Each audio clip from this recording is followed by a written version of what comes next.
Action RPGs have been quite popular over the last decade, thanks in large part to the success of major industry heavyweights like Diablo IV and Path of Exile, and even smaller scale indie titles like Grim Dawn.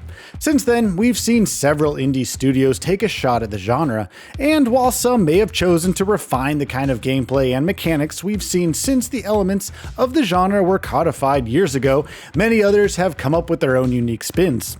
Dragonkin the Banished belongs in that second camp. While it has many of the hallmarks of the genre you would expect, it also brings plenty of new ideas to the table, such as the Ancestral Grid, which we'll talk about in a bit.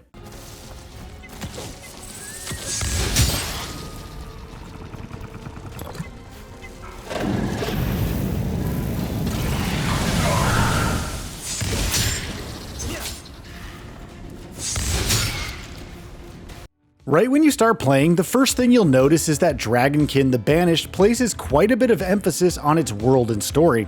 The prologue chapter kicks things off by letting you play through an important point of the game's fictional history, when several heroes banded together to help human armies take on the corrupting influences of an evil dragon. This prologue also serves as an interesting take on the tutorial formula, allowing players to play as multiple distinct heroes that you will then play for the rest of the game. It's important to know just how great of an idea it is to let the player experience the various heroes before you have to make the decision to pick one for the rest of the game. You get to experience multiple heroes, the Knight, the Barbarian, and the Ranger at the height of their power. You get to use their most powerful abilities as you take down hordes of the dragon's underlings. Sure, it's not a lengthy prologue, clocking in at around 30 minutes, but it gives you just enough information to let you make an informed decision so that you don't end up regretting your choice 24 hours later.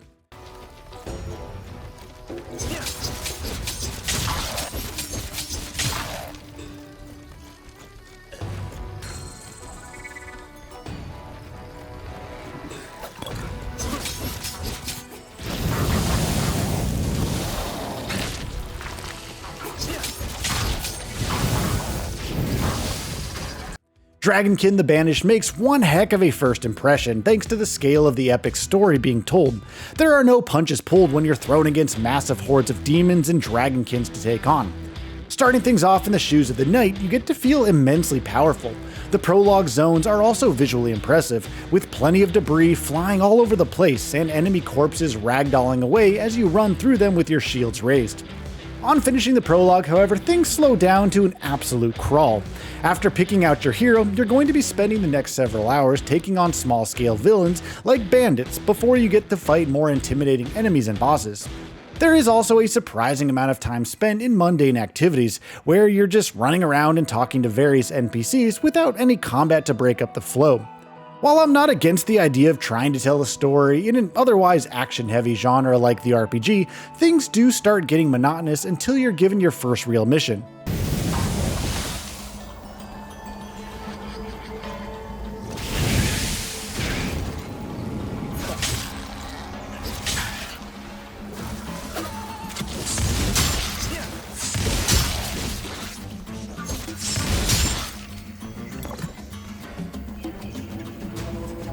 The core gameplay in Dragonkin the Banished is a standard affair. Movement is handled by left-clicking where you want to go, and can have 5 different abilities that can be used for a range of things, from shooting lightning bolts to teleporting around, and even getting defensive buffs.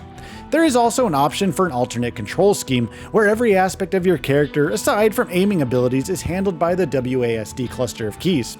The minute-to-minute gameplay where you're just going on a rampage, slaughtering enemies by the dozens, is definitely quite fun. There's also a great amount of customization allowed through the game's Ancestral Grid system, which is also one of the core methods of progression in this game. Skills aren't innate to your character and are instead obtained through finding specific hexes, which can then be equipped into the Ancestral Grid. Skill hexes are available in different shapes and sizes, taking up various amounts of space on the grid, and you are encouraged to mix and match various skills to find your ideal way to kill enemies. Skill hexes come in 2 varieties: active skills, which are what you use to attack your enemies, and passive skills, which can buff up nearby active skills on the grid in pretty interesting ways. For example, if Chain Lightning is an example of an active skill, a passive skill could improve its damage, reduce its cost, or even increase its area of effect. While it's possible to find individual hexes for these skills, you will also eventually start finding combination hexes that can take up to 2, 3, or even 6 spots on the grid. And while these combinations are always fun to find and try out, mixing and matching your own sets of actives and passives tends to be a lot more interesting and fun.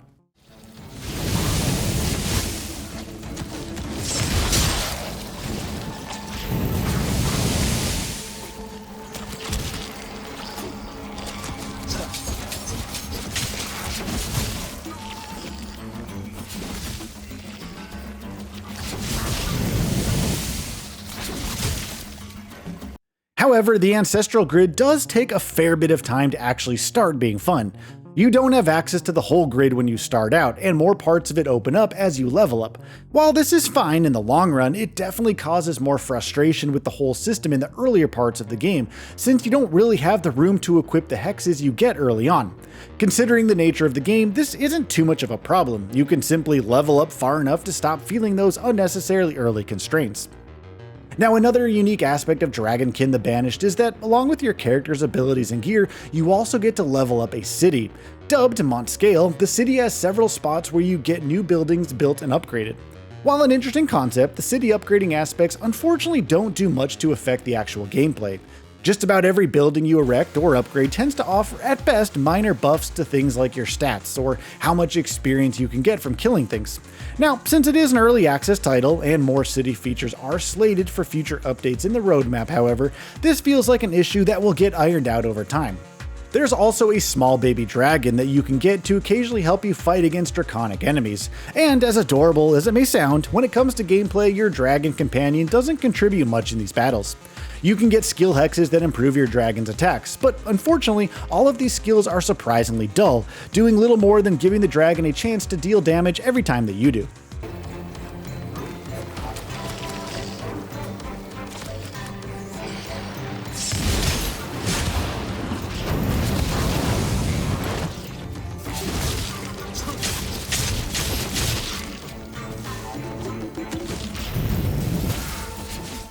All things considered, Dragonkin the Banished's early access feels like a great first step. There are plenty of interesting ideas in the game, and its core combat is certainly fun enough to warrant at least one playthrough through its early access offerings. It's too early to judge how the story will pan out, but the prologue feels appropriately epic and sets the stage quite well for what you can expect later in the game. So, what are your thoughts on this? Go ahead and share them in the comments below. And if you like this video, please subscribe to the channel and enable all notifications by clicking the bell icon to get new video updates. We upload every day and would really appreciate your support. Thanks for watching.